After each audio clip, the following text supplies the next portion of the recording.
Welcome.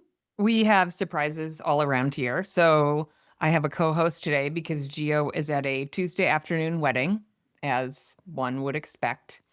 So he invited Stormy, I didn't even know your married name. You Stormy McBride, but you showed up as Stormy Sterling, which is your married name? S- Okay. Sterling is my married name, yes. Okay, got it. But you're sticking with McBride for your public persona. If we're being really honest, it's Let's really difficult to change your passport quickly when you get married. Oh. And I didn't want to turn in my passport because I got Yeah. married and then quite literally left the country 2 days later. Okay. So I haven't changed it for that reason. But now I've got to search at home. So I will likely legally change it and be Stormy Sterling to the public soon. Okay, so I really love Stormy McBride. What a great name. But Stormy Sterling is an alliteration, which is also fabulous. You can't It go also wrong, Works out just great. it feels like a strong name. Like there's like I some mean, right? like Sterling, like Stormy Sterling. Yeah. That's well, great. I joked with my husband, so this will be our 7th year married. I'm like, maybe for the 7th year, I'll gift you my name change as like a loving joke. And he's totally good sport about it. Nice. But McBride sounds like you should be on. Wait, what's the ranch show on TV? Oh, Yellowstone. Yellowstone, exactly. Yeah. And Stormy lives on a several thousand acre ranch, which blows my mind. I know you've been on the podcast before, and I know some of these things, but I also feel like I can't believe you've been married for 7 years because I knew when you got married, and I can't believe it's 7 years. Isn't it wild? It Yeah, flies by. I feel like you're a newlywed. I was thinking it was like 2 years or something like that. Oh man. Okay, and we Crazy. have the renowned Taylor Mason, who now has his own podcast, and you have not been on this podcast yet. You've been on I, the Everything I've been on Coworking yours. podcast, Yeah. yes, and I've I been have on not been on this. yours. You So has have? Stormy. Yeah, you both have. Wait, it's called Two Marketers and a Podcast. Is that what it's Two called? marketers in the co-working podcast. And a co-working podcast. Okay, great. Super original, super unique, very Mhm. thought out marketing Mm-hmm. title. Yes, How does that work for SEO? We were kind of thinking that when we did it, we wanted to make sure we got marketing and co-working in there. And Yeah. we're like, how do we get both of those things in one title and still make it sound cool? And then we realized maybe it's not going to sound so cool, but it'll just work and have both It'll those work. things in it. Yeah. Yeah. Well, I'll tell you, Flex Uncensored is very cool and yet needed the word. I think I had to go in and add like a co-working podcast in the system so that it would show up for co-working. It's such a good name though. I was actually going to say, Great name. I would love one of those hats. I don't know where the merch. I know. I love putting on this hat. Yeah. I don't know where the merch purchase one is, but like Gio's got some cool ones too. And every time I Stormy see for one, I'm sure like, has a Flex Uncensored hat. I Several. don't. No. Okay, we'll get Gio. I'll make a note. Gio needs to send out the hats. You just had to say the word. You'll get it in the mail. Noted. Okay, and Taylor we were just talking about Taylor's lovely wife because you just got married this summer. You are a newlywed. I did. I am a newlywed. It was 7 months like on Sunday. So not quite 7 years, but time flies. Time Yeah. flies. I feel like it was like 3 days ago we were getting ready for it. And now it's done. And we were talking about Stormy changing her name, and my wife is like in the same predicament. She's like, I want to take Mason as my last name, but then realized all the paperwork and like the passports and the driver's licenses and all the million things you need to change. And she's like, maybe I'll just change it on social media for now and just see how it takes. See how Facebook likes exactly it or what I did. TikTok or whatever she's on. Wait, what is her name? Eva. That's right. I knew that. So Beautiful. pretty. name. Yeah. Eva Eva Mason is Gallagher, nice. soon to be Eva Mason. Yeah. Maybe, yeah.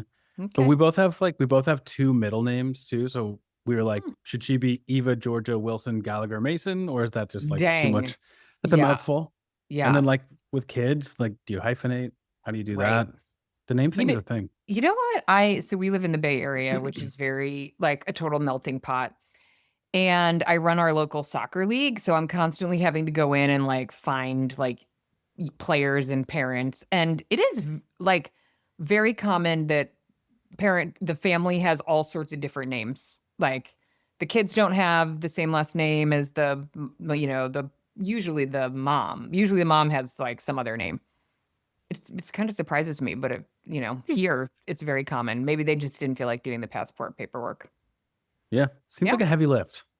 It's a I don't lot. remember There are all of agencies that. that will take care of it for you. Oh, there are people that can do these things. Okay. Yeah. I mean, Good it's like a concierge. I don't know how it is in Canada, but in the States, it's a thing. I'm sure there is. And if there's not, then maybe that's a side hustle or something. Speaking of passports, on Thursday, I'm leaving for Japan. Ooh, Awesome. what parts? I'm very excited. We're going to Tokyo and Kyoto. I've never been to Asia at all, so very excited. Epic. I was just talking to somebody the other night, and he and his wife got back from Japan, and they're going back. And he was like, "I'm telling you that nothing will ever make you sadder than coming back to North America after you've been in Japan." I'm sure. He's Yeah. like, everything there is so like incredible. Everything, the food is amazing. Everything is like, everyone's polite and friendly and nice, and everything is just so like and it's timely and organized. super clean. So our friend said we Yeah. have to take like a garbage bag because there's nowhere to like put your apple core. Really? Wild. Yeah, this is like an actual tip. Yeah. That's awesome. I He know. also said he was taking a train and he got on the 1233 or something, like Yeah. assuming that was the right one, and Yeah. they got kicked off and were like, "No, you're on the 1236." They actually literally made them get off. Yeah, Well, maybe that's they how had assigned organized it seats. is. Yeah. I know. Could be. I was bugging my husband to book that he had, a couple of responsibilities, and one of them was the train. He's like, they leave every 3 minutes, like literally. I was like, well, I want a seat on one of them. So interesting. That's awesome. How long are you going for? Until the 29th, the 20th through the 20th. So like, I don't know, 8 days there, maybe. Yeah. Nice. Yeah, I know. Gotta hear a recap It's when you're Thanksgiving back. week for the Canadians who don't celebrate U.S. Thanksgiving. So Yeah. Happy Japanese Thanksgiving. right. We'll be eating sushi instead of turkey, which works very well for me. Yeah. I mean, Get a I'm little not mad ramen about on my that. behalf too. Let's do a round robin of questions. Like, as in, I'm going to ask Stormy one, and then Stormy can ask Taylor one. Oh, okay. Okay. Okay, Let's do ready? it. Stormy, 2026 co-working out, like, prediction. Ooh. Well, I think there's just going to be more consolidation. I think there's going to be a lot of really cool like wellness brands coming, but I think they're going to be either M&As through other brands, or there's going to be consolidation. Okay, people ask me this all the time. How will the consolidation work? Like who's buying who? It's hard to buy another co-working brand. Like, what does consolidation look like, do you think? Is it though? I'm not sure that it is. I think the brands that have the larger pockets or the larger investors can swoop some of these things up, especially the smaller ones. If you're not looking for like large players, I mean, you saw the CBRE and the Industrious and Yardi and WeWork. Those are big, right? Those are big corporations buying big ones. But I will say that from the like operations side, there are lots of former franchises or former small players that But you are. can't buy a franchise without getting into the franchise. No, but they let go of their franchise and then that business gets acquired, right? So like maybe they've exited it. I know Impact Hub at one point had something very similar. Oh, where people Impact would Hub. exit. Okay. Yeah, I'm Yeah, thinking something most like that. franchises you cannot exit. So that, doesn't happen as often. So things like that, or like the smaller ones where like, somebody got into it, they have a few thousand square feet and they're like, this is not for me, I'm not making Right, money. but who's buying a few thousand square feet that's not making money? So it's other operators that are able to roll that into a larger piece. So there's some like here in Austin, there's some really interesting things coming in. And when I say a few thousand square feet, I'm talking like 6 to 10, not like 2 to 3. Yeah. And they're turning them into clubs. It's not necessarily Oh, got it. Like a switchyard it's sort of like model. Yeah, like a switchyards or I mean something like that. Or like we in Austin, we've got 3 co-working workspace gym clubs, like wellness clubs. Kind of interesting. Sign me up. No, they're really interesting. Or like, do you know what Sweat House is?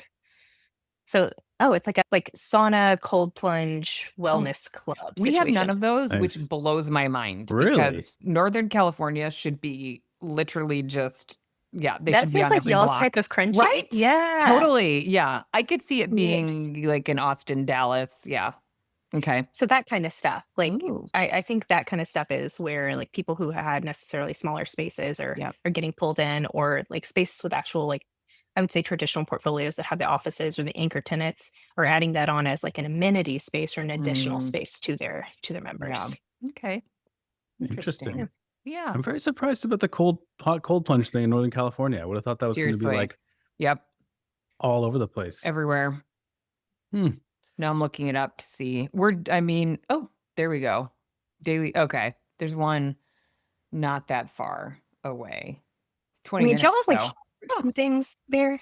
We have what? The like Hotworks. Do y'all have that kind of like gym situation there? No, what's a Hotworks? Oh my gosh, it's like a sauna gym membership. No, I want all of these things. is 100% I want them.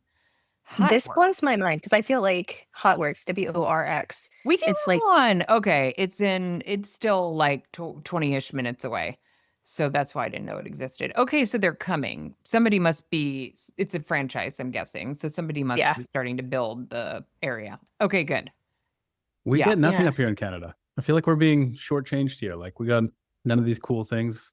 Mm. We have like a hot cold plunge place, but you have to buy like full buyout for like $400. I'm like, just a membership. Just do a Yeah. membership and Weird. people can drop in. Yeah. It's a weird one. That's so strange to me. I mean, I feel like Austin's fairly crunchy, but I feel like California would definitely be one of those. And I 100%. feel like I every think every Canadian I know is super healthy. well, Yeah. Austin also does not have cheap real estate, but we really have not a lot of real. I'm on the peninsula just south of San Okay. Francisco. So there's not a lot of space and it's really expensive. So, but we'll get there. Looks like it's happening. Okay. Okay. This is a total side note, Jamie, but Yeah. you're big into CrossFit, right? Yeah. That's your thing. Okay. I Mhm. just joined CrossFit like 3 weeks ago and I'm sold. Like You I'm are? absolutely sold. I couldn't Yes. believe it. Wow. I like, Okay, yeah, did you go through like an onboarding process? I did go through an onboarding process Okay. just to make sure that I was Like a good with boot like, campy sort of get like ease you into it. yeah, it was Okay. like sort of, it was like a one-on-one, like 40-minute consultation just to go through like all the Yeah. movements and Yeah. squats and deadlifts and That's cleans it? and all that stuff. Yeah. And they just Oh. threw me right into They it. throw But you right into class. Full class, oh not yeah. like small group. Is it like Oh yeah. is it a traditional CrossFit gym or is it a CrossFit style gym?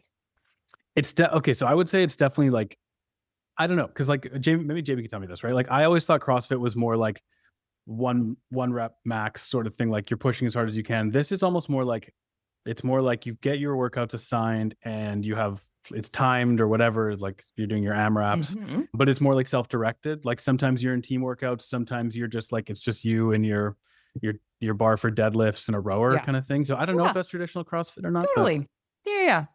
Yeah, I mean, I don't think CrossFit does it. They will. You'll see them cycle. Like you'll do max lifts once a quarter, maybe twice a year. Yeah. That's not a big focus, but right, like a workout that's like deadlift and rower, and you're just you're doing you, and the guy next to you is doing him, and Yeah. It's awesome. But you're working pretty hard because you feel a little competitive when you're in the gym, and yeah. I got paired with these two guys on one of my first ones, and it was like the workout was sandbag carries 300 feet and then 1,000 meters of rows. And I got paired up with these like absolute specimens of guys, and we were doing 150-pound sandbag carries. Dude. I thought I was gonna die by the time it was over, and I was like, okay, maybe pair it back for the next one because you don't want to get injured. Totally. No. Yeah. But it's an awesome workout. Like I've been doing 4 days a week, and I was so excited when I joined, and when I liked it, I almost emailed you, and then I was like, just wait until next time you talk to her. Okay. No, I love it. Yeah, just be careful. 4 days a week is a lot. So, give yourself some recovery days in there. Yeah, I'm doing Monday, Tuesday, Thursday, Friday, though. I have like a midweek break, and then I take the weekends off. That's a good approach. Okay. So far, so good. I'll see if my chiropractor or my physio gets more work after this, but it's been awesome so far. Okay, good. Yeah. Very stoked. Keep me posted. Incredible. I will. Sorry, that was a segue. That was just nope. I like an aside. Yeah. Okay.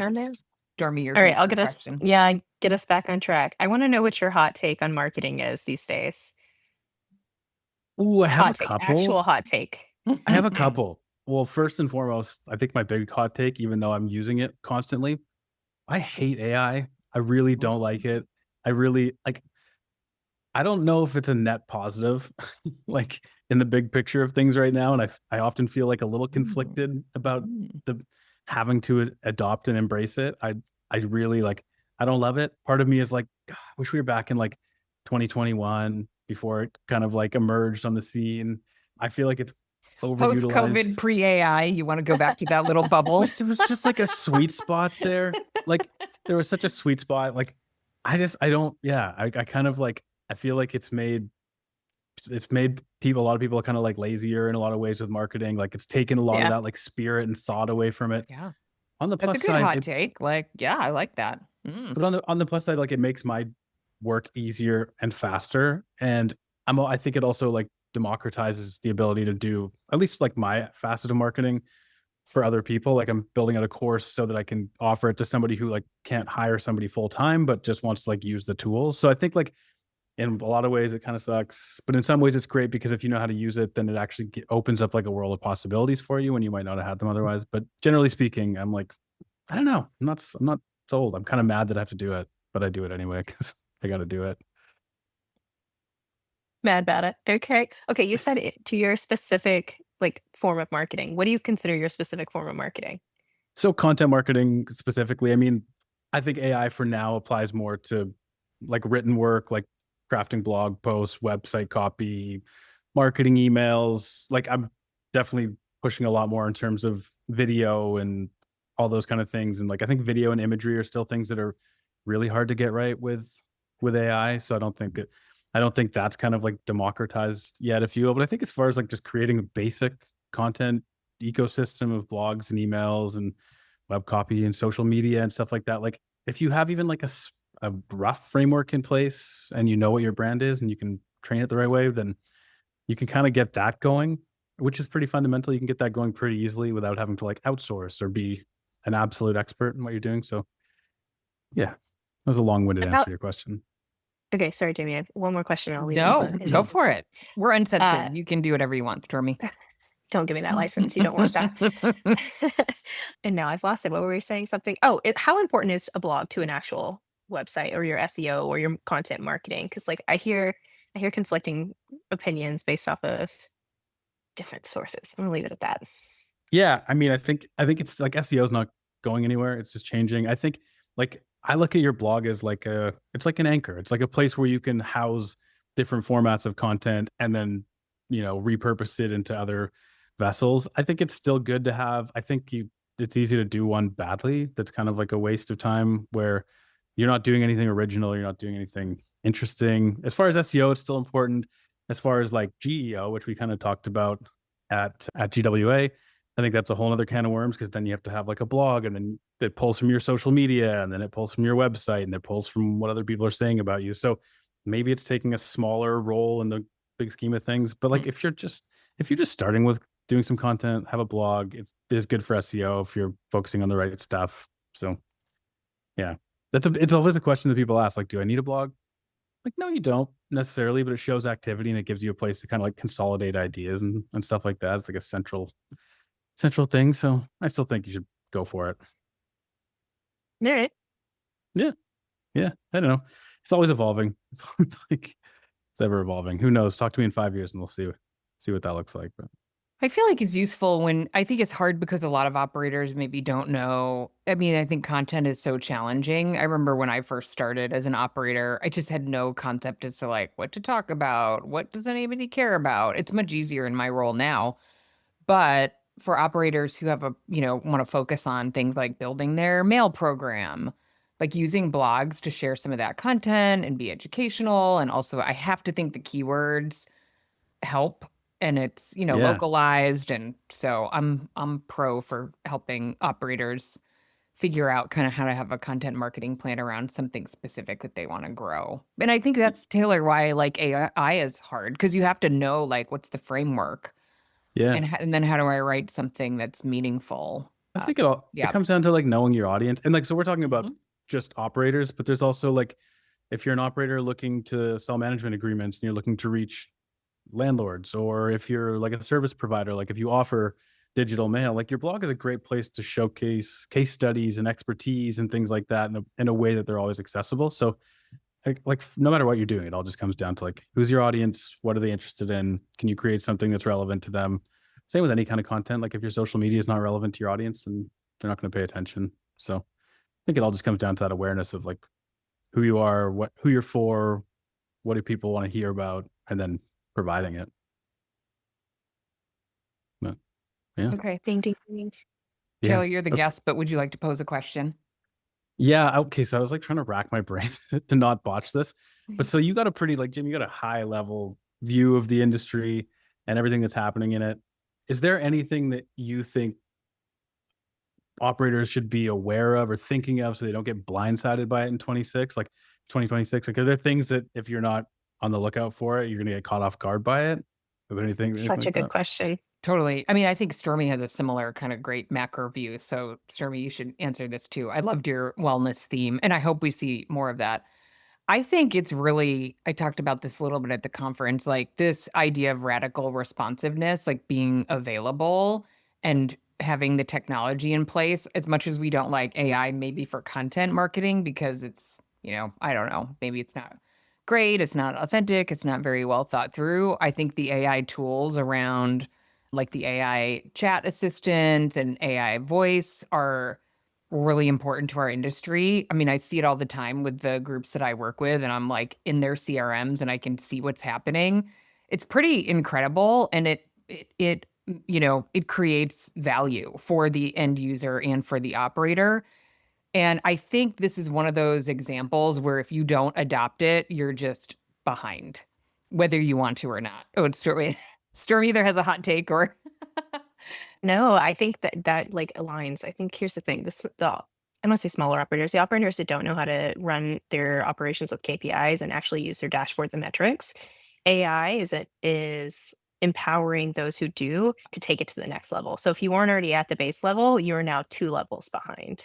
Yeah. And it's going to Oh, show in your good operations. point. There you go. Right. If you were already not sort of operating that way, now people have caught up because AI enables that. It's a great tool in that way. Yeah. I should also, like, I know we're uncensored here. I should probably clarify my position on the AI thing because I don't want to ruffle any feathers. And I totally agree with you that there's a lot of awesome applications for AI. I was speaking more within like my little realm of Totally. this part of Yeah. marketing. I don't And hate on content. AI. Own it, Yeah. Taylor. Yeah. I'm Totally. owning it. I just want to make sure that I'm not like making anybody mad. I think there are probably, I know I have podcast listeners who, because I try to kind of couch it too. I mean, it's hard. I'm a little bit of a people pleaser sometimes. I do think what Stormy said and what I was kind of saying, totally true. You will be behind in a sense, and that's a choice. I think there are people who don't like AI and who kind of feel like you do. Like, can't we just go back to the way it was? I totally respect that. I think from a practical standpoint, though, you can't totally ignore it. I think from a content perspective, because I make a lot of content, and I find if I try to use like ChatGPT, and I need to use Claude more because I think it does better content, but agreed. If I try to get it to like write a podcast, even an outline or a script for me, it's like I don't own it. It's hard to, I think really good content like has to come from within. And then you can use it as a tool, but it's like a really fine, it's a real delicate dance to make it work the right way for certain types of content, I think. Yeah, so that like my gripe with the AI thing is in the context of marketing, and it's just the fact that it's made it so easy for everybody to create. It's almost like the it noise. like put these tools out here to like that lowered a bar and kind of took away the critical thinking that goes into doing this really well. So that's like for me, I'm kind of like it's in one regard, it's kind of put an onus on people to like step up and figure out how to do it better, but it's also like allowed people to kind of take shortcuts where things are just not as you're not putting out the quality or it's just like volume. So, but then again, like the tools that people are using to like optimize workflows and improve their businesses, that's the kind of stuff where I'm like, it's awesome. People are figuring out how to use this to grow their businesses. My gripe is more just with like the shortcuts that people take in marketing to using it. Kind of feels like it cheapens the content thing though.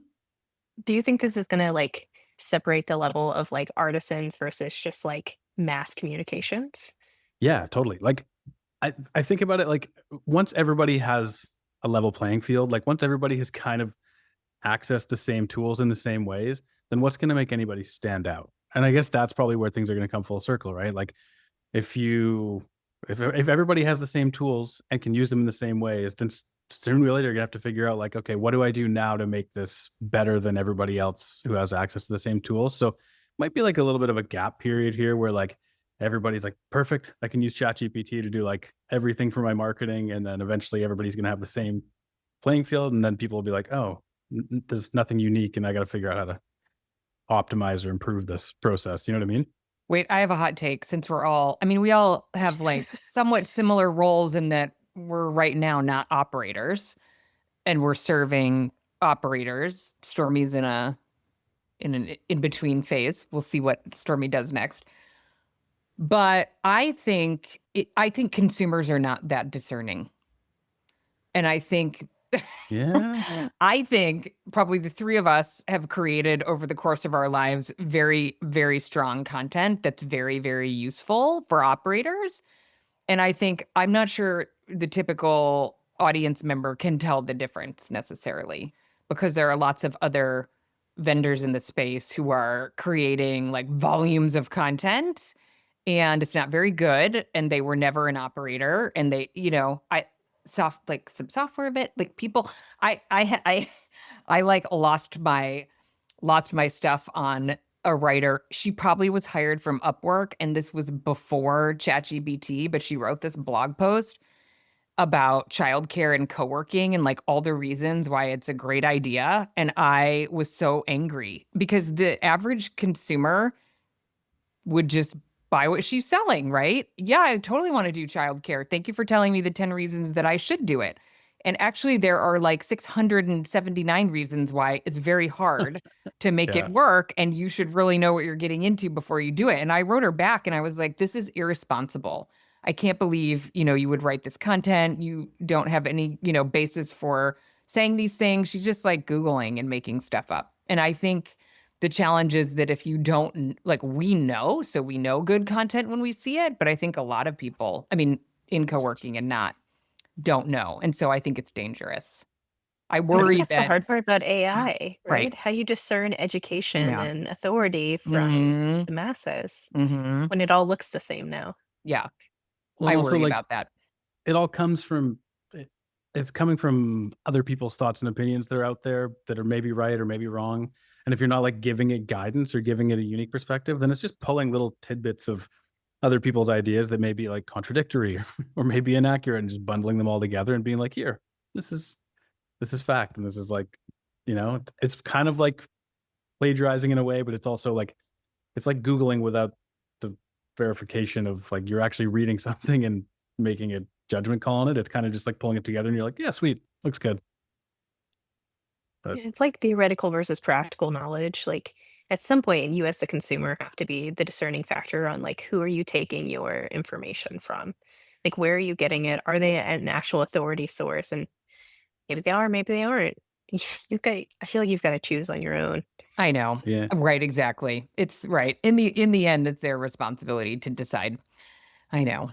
Have you guys Uh, heard this It's whole thing hard that's though. been this like whole thing that's been happening now because like ChatGPT uses a lot of M dashes and then there's an author who had to literally like rewrite his book because it had too many M dashes and people are like, you ChatGPT your book. And he's like, this is a writing device that's been around It's for a tool. ages. It's a tool and it's a great tool also. But even those things where it's like people now are assuming that things are AI. It's if almost you like use an M dash, overcompensating. yeah. Yeah. Or like certain tells where people are like, this guy used AI to write this. And he's like, no, I actually wrote this myself. But now nobody can tell the difference. Yeah. Well, And I that's the just, thing. Everybody's on edge thinking about it now. They're like, yeah, oh, is this? Yeah, you're like exactly. fundamentally changing how you're doing things to to not look AI-ish. Okay, Stormy, well, you sound busier than I thought you might be, but holiday season coming up, what are you going to step back and sort of contemplate and consider?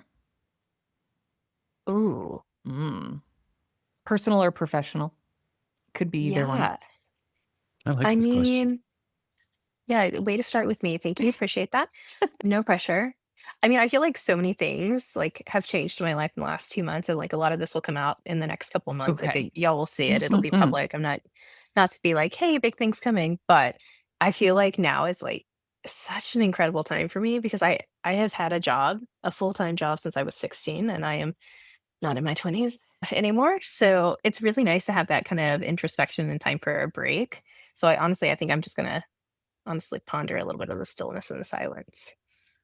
Okay. And you're going to have a little downtime because I was picturing you like sitting by the fireplace, crocheting, thinking about life.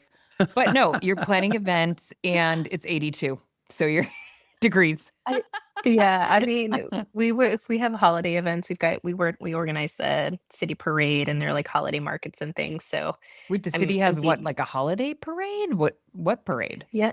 So I live outside of this tiny little Hallmark town in Texas. And so one day a year we shut down the roads, we do a Christmas parade, we do a holiday market, we do breakfast with Santa, we do petting zoos, all kinds of things. So That's what I'm working on these days. Adorable. Okay. Yeah, it's real cute. That's awesome. When Sounds like a lot of does that fun. happen? December 13th. Okay. So don't call me that day. I will not answer you. No, we will not. Got sure. it. What about you, Jamie? Ooh, what am I contemplating? What am I contemplating?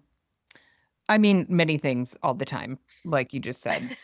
Yeah, probably had to slow down a little bit.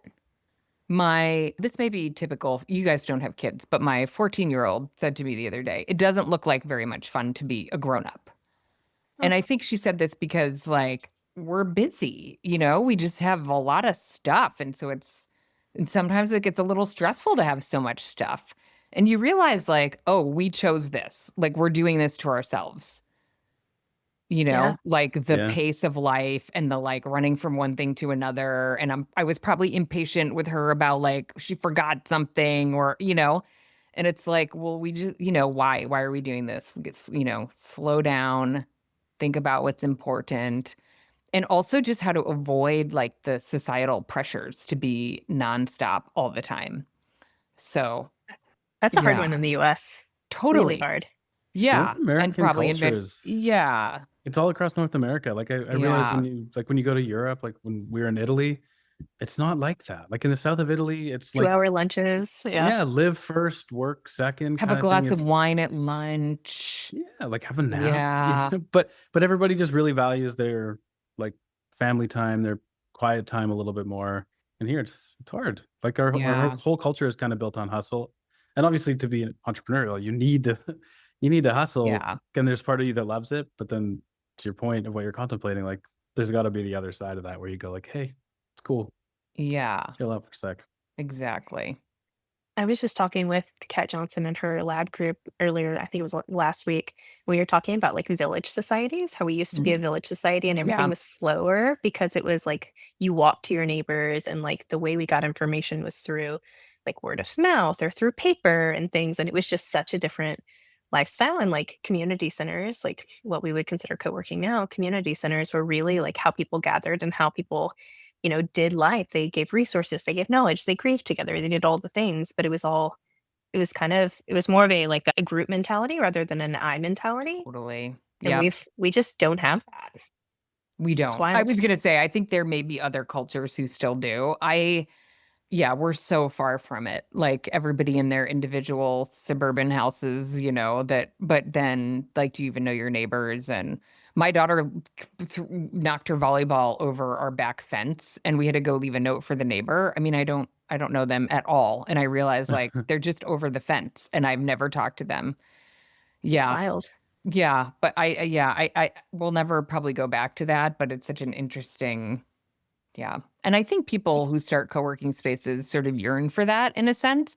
I mean, not the real estate focused ones, but the community focused ones. Like they want to be that gathering place. They want like some sort of village that's like, it's not the same, but a sense of belonging and we're connected in some way. Yeah, it's camaraderie. Yeah, exactly. I find like you definitely feel it too. Like when you don't have that sense of community, whether it's at a co-working space or at a gym or like whatever it is, like you'll find yourself on a Wednesday like cranky for no reason and you're like, what's wrong with me? And you're like, oh, I haven't talked to anybody like in face to face in like a week, and it's tough. Like that lack of community really gets to you after a while. Do you know what blue zones are? Mm-hmm. Taylor, do you know what blue zone is? Okay, if you don't, I'm giving you homework. Yeah. I saw the documentary, right? Yeah, about how like the places in the world that people live the longest and like the reasons why they think they live the longest. I went down a rabbit hole about this recently and I was like, dang, like none of these are things that we can't achieve. Yeah. That we like choose not to. Exactly. So exactly.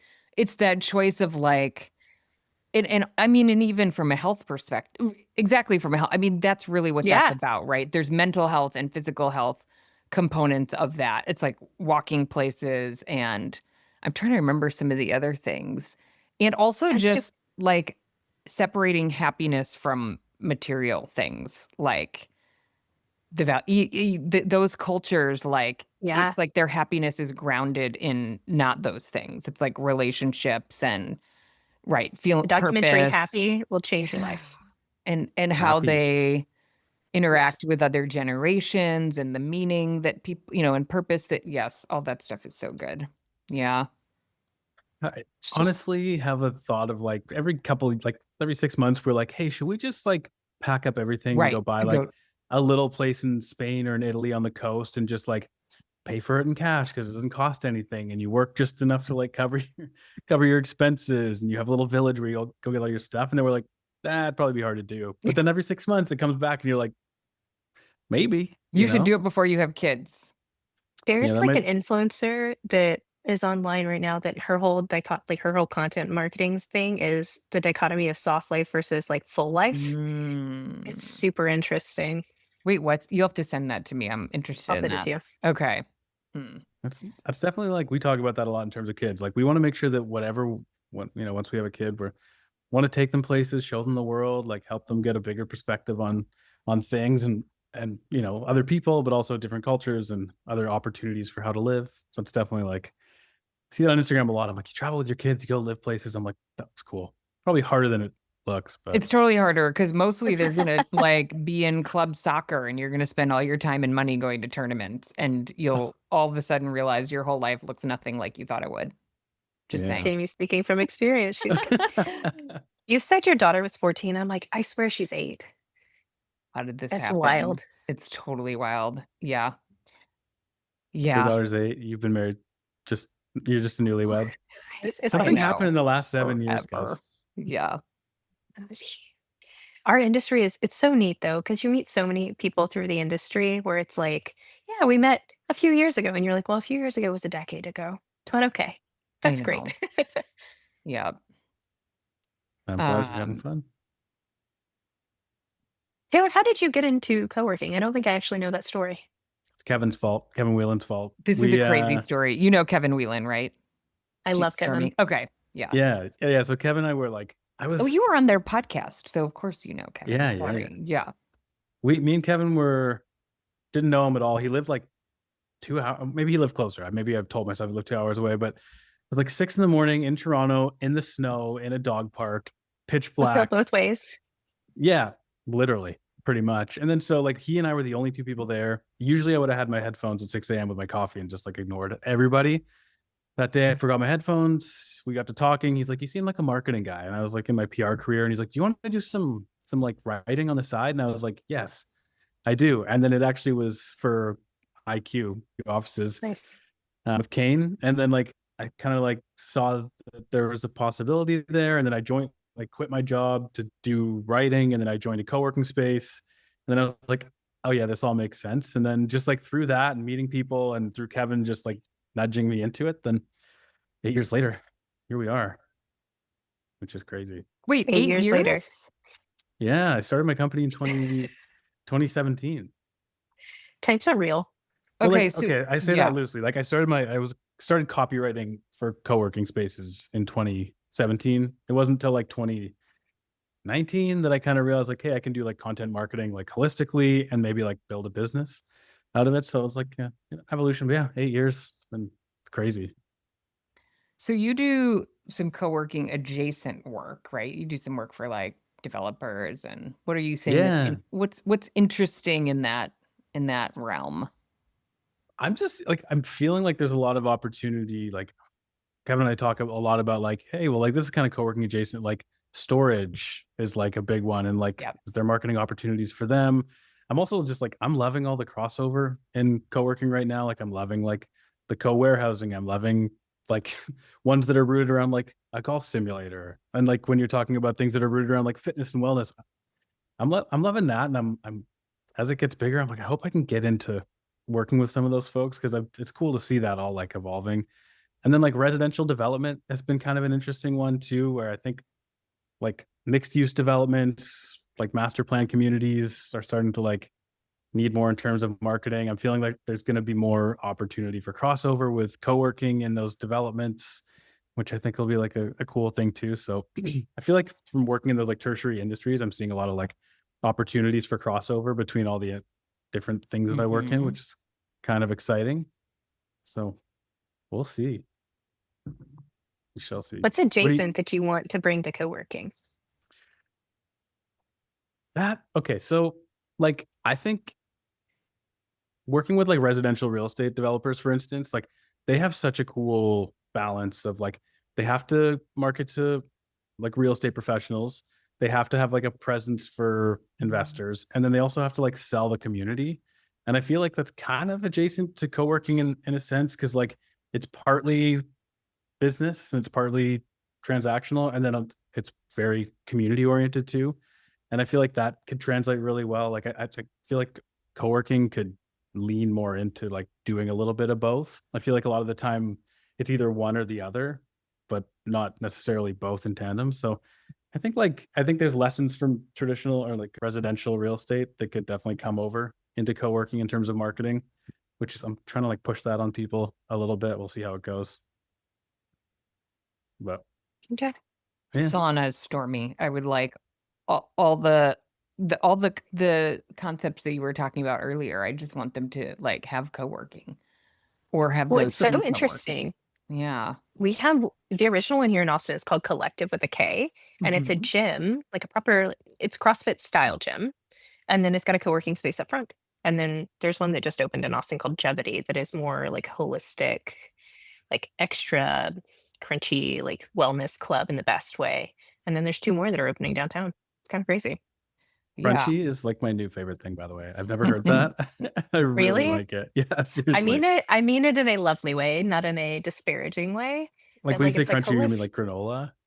Yeah. I love Like, that. yeah, like wellnessy, slightly crunchy. Mm. I love I that. think you just have to really nail the business model. I worry that the sort of commingling of many different things, like you have to really know.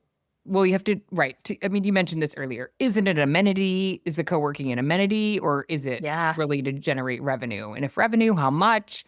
Because if you're putting in a lounge, but it doesn't have any offices, I mean, unless you're switch yards. But Kane and I did a whole podcast on why you have to be very careful if you think you're going to copy the switch yards model. My personal feeling is we're getting back to the like pure co-working days where people think they can just put up space and they will come.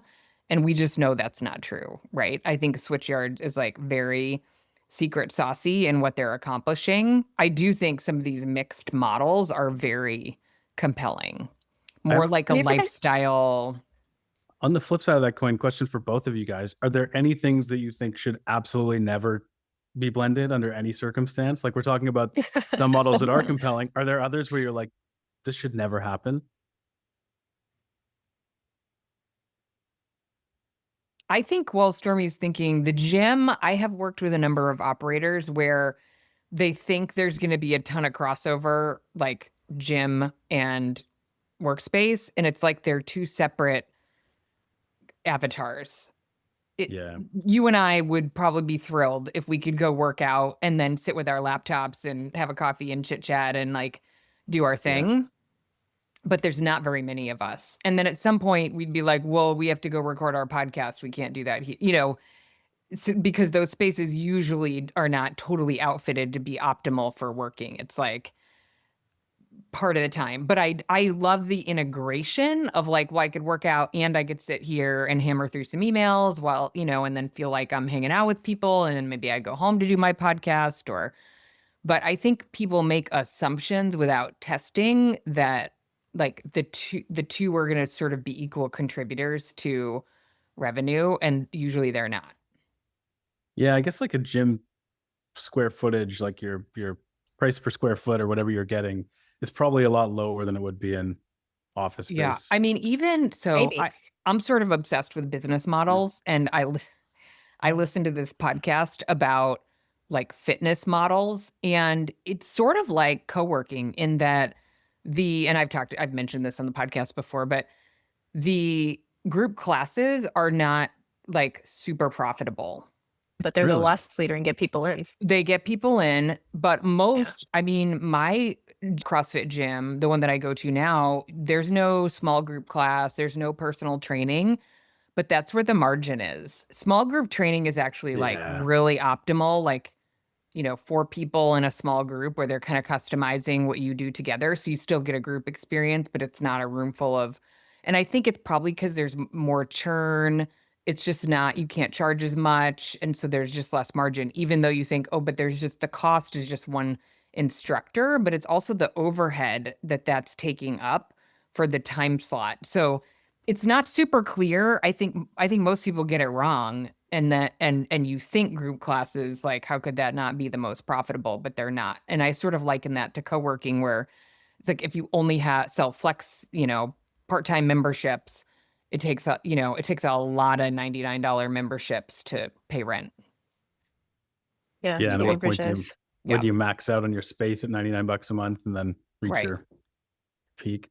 Yeah. Interesting. I do love that idea of a gym though, like having like where it's co-warehousing, where it's maybe like noisy and gym in the back, and then like soundproofed and calm in the front. Like, well, that's the thing. I think you have to do it right, and most people don't know enough about either model. Like, they're an expert in one of the models, so, and then they just make a lot of assumptions and reverse engineer things, and then it's not what they expected. Not to be raining on everybody's parade, but I think that's what happens a lot of times. It's two different businesses. I mean, that's true. But that's like, I mean, honestly, I feel that way about most businesses. I was talking to somebody yesterday, and they're considering doing a like commercial kitchen co-share space.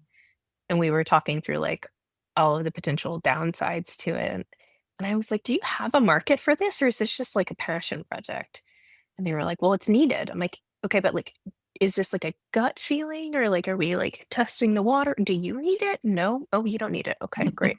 Who do you know that needs it? And it was just super interesting because I'm like, yes, there's passion there. And I feel like there's a lot of people who are like, this is like gap in the market. And you're like, surely, maybe. It might be, but like, do you have the expertise to run it? Do you know who has the expertise to run it? And is there a business case for it? Yeah. It's hard. I find that like Austin's got some really interesting co-working. We've got like a dog co-working space where you like can board your dog and also work there. See, I also find that to be totally brilliant. All those things that like mix something you do in life, like, oh, I can go hang out, take my dog for a walk at lunchtime. Like, oh, I can work out, drop my dog off, like have a great coffee. Like, if I could just live there. In theory, Wait, what do you think? Idea of, like, I like the idea of it, right? Like, what can you do to make people's life simpler? And I think most co-working spaces, if they could answer that question, they would be able to serve their community members significantly better, right? What are the little things? Now, could you like have somebody come wash their car at lunch and have the same kind of, that's a great experience? Probably. And you wouldn't have to like house a barking dog. But I think it's fundamentally a different business. Like you were talking about co-working and childcare, like you are not running like the same P&Ls. You're not running the same operations. Like your SOPs are not the same. So like you really have to understand that you're opening two separate operations. You're a new business owner and you're opening two new businesses, not one. Totally. Yeah. And I think that's where people go wrong. They're like, I'm going to put it all under, and this is all going to be amenities, and this is going to be great. And like, maybe it is. Like, I'm not going to yuck your yum, but like maybe ask around. I'm all about yucking the yum and making sure people don't like burn their life savings. Let me just yuck your yum for your own good. Yeah. I mean, again, like going back to the commercial kitchen, it's such an interesting idea. And yeah, like, I don't know what it is for you guys, but we have cottage laws about like people who can cook in their homes and sell their goods and things. Yeah. And that's like a big deal right now, kind of where I'm at, because it's rural and people have farm stands and things like that. But maybe there is a need for a commercial kitchen, but what does rent look like that? What is hourly? Do you bring in an additional cleaning crew? What does the sanitation look like? It's just, there's so many operational questions on the back end that I think the people who are creative and they're passionate don't necessarily have that operational know-how. And that's where people really get in the weeds. Yeah. Yeah. And that those are the things that make or break the business model. Yeah.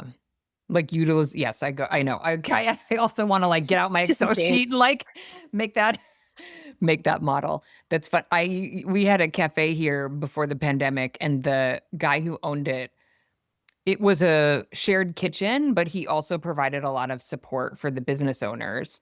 And then without asking anyone, he went across the street and bought a 4,000 square foot building with like no build out. I mean, it was just a total shell. And then figured out I do co-working, and he's like, okay, I want to put a co-working space in the building I just bought across the street. And I was like, I mean, it has no interior walls. It's just 4,000 open square feet. I don't even a box. Yeah, a box.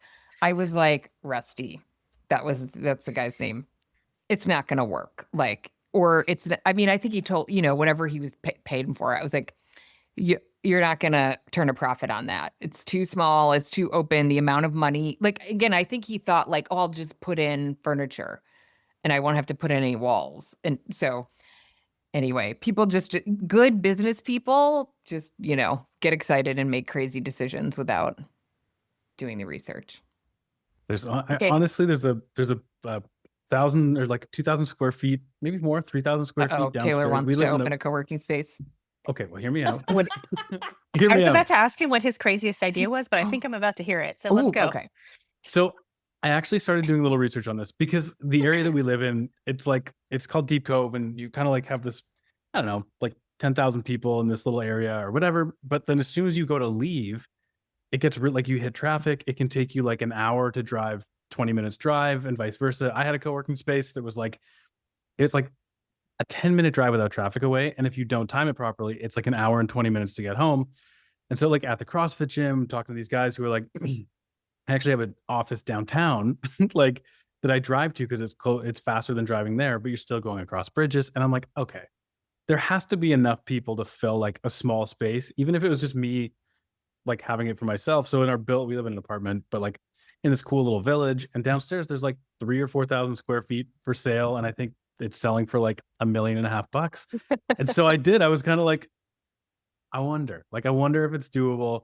And then I started kind of just like roughly calculating how much you'd need to bring in every month and like what the product mix would have to be to make that work. And I quickly abandoned that crazy idea, but it did cross my mind. Mm-hmm. I was like, I think it could work. We actually have a hot cold plunge place up the street. There's like coffee shops and sandwich shops and stuff like that. And you could probably have like some sort of community marketing element there where like members get X% off at the hot cold plunge. You get like a free coffee a week, or I don't know, whatever. But I did think about it. But this is the other thing that people think happens that never does, is when you have co-working spaces, even in like mixed use developments, like your membership is like 5 people show up from the development. I mean, so that project you worked on in Soma might be quite different, but like Mara, 25 North does mixed use developments, and it's like their members are not coming from the apartments. Really? It's just a weird behavioral thing. I think I'm so surprised by that. We still have to remember that most people would like to work at home. Yeah. We're just swimming upstream here, unless you need to not work at home. Most people are pretty comfortable at home. Most.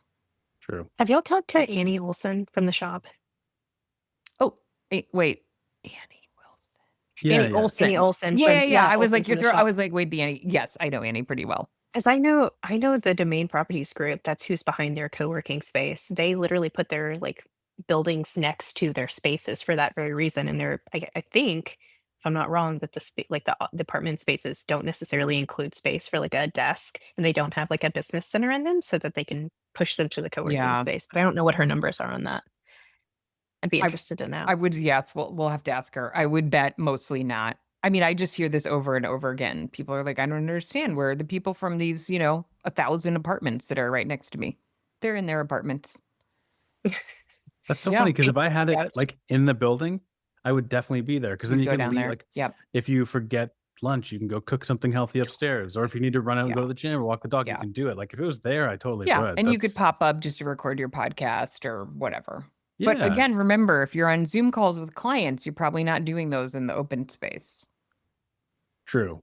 I mean, yeah, I would love a great co-working space nearby that had like a studio in it, like a proper, like, so that ended to be with all of this. And I feel like that kind of lacks a little bit. But for me, if that was in the building and it had all those like things that you need, like a creative sort of area, I'd be all over it. So I'm surprised that it's not like as successful as you'd think. That's what I want the metrics on, like the creative studios, because like we have 2 here in Austin, and both of the spaces that I've been into that have the creative studios have now turned them into something else because they were not monetized well. Really? Yeah. One of them was a podcast room, and one of them was like a photo shoot room, had lots of backgrounds, lights, you name it. Isn't Austin like a very creative city too? Like Super.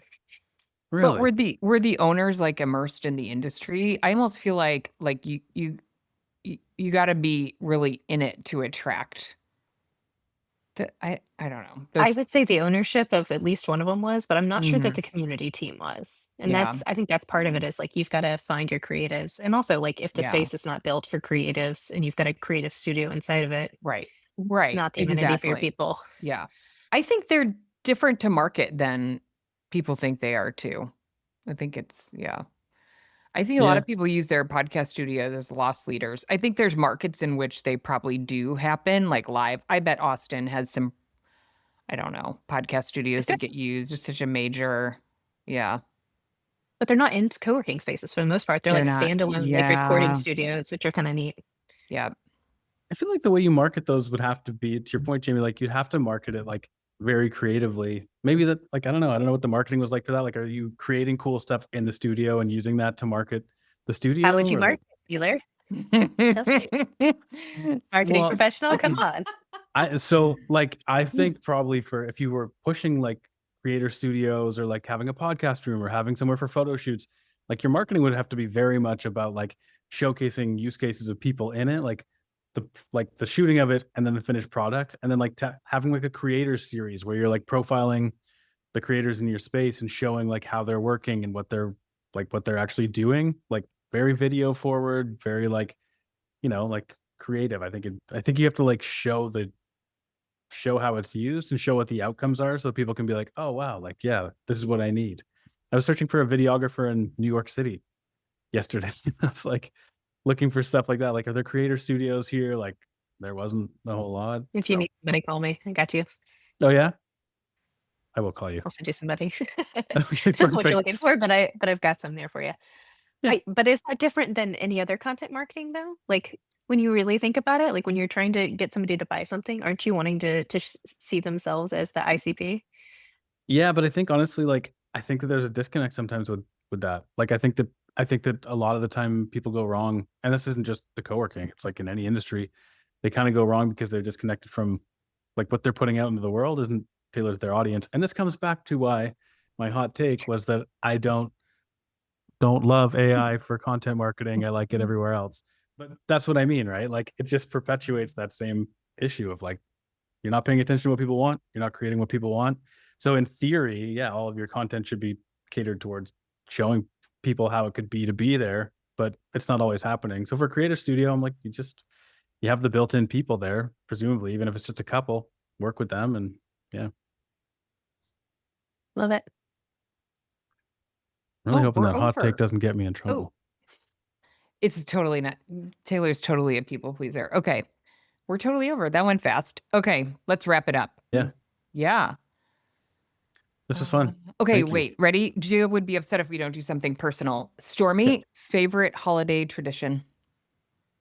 Ooh, Thanksgiving Eve, my family gets the Christmas tree out and we put it up and we look at all the ornaments. My family does a ornament for every year that you've been alive. So we all have a story behind each one of them and we just kind of go through and do the memories. Nice. I love it. I love Taylor. that.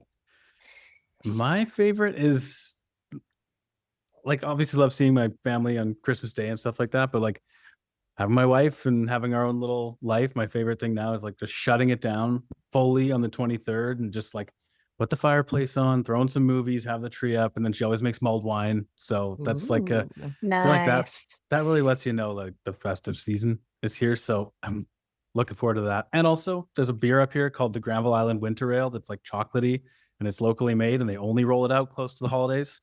So when you get one of those, you know it's time. It's time. Yeah. What about you, Jamie?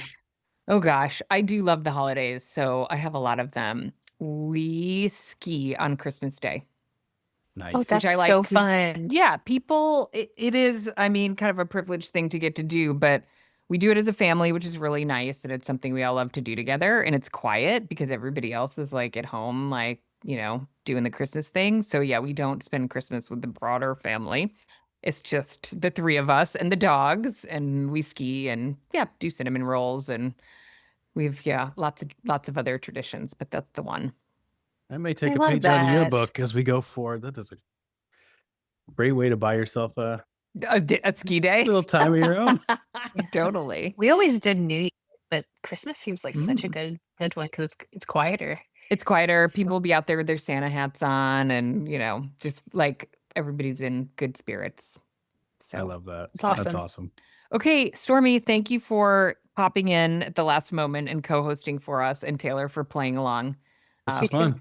Thanks for yeah. having me, guys. Yeah. So excited to see you, Stormy. I wasn't sure what to expect. And then I opened it up and it was you, and I was like, nice. I know, and Surprise. Stormy's full of suspense, so we'll have to have you back on in a couple of months when you've made some reveals about what's next for Stormy. Happy to. Cool. Can't wait to hear Love it. Talk to you soon. It was great talking to you guys. Have a good one. Yeah. Thanks, guys.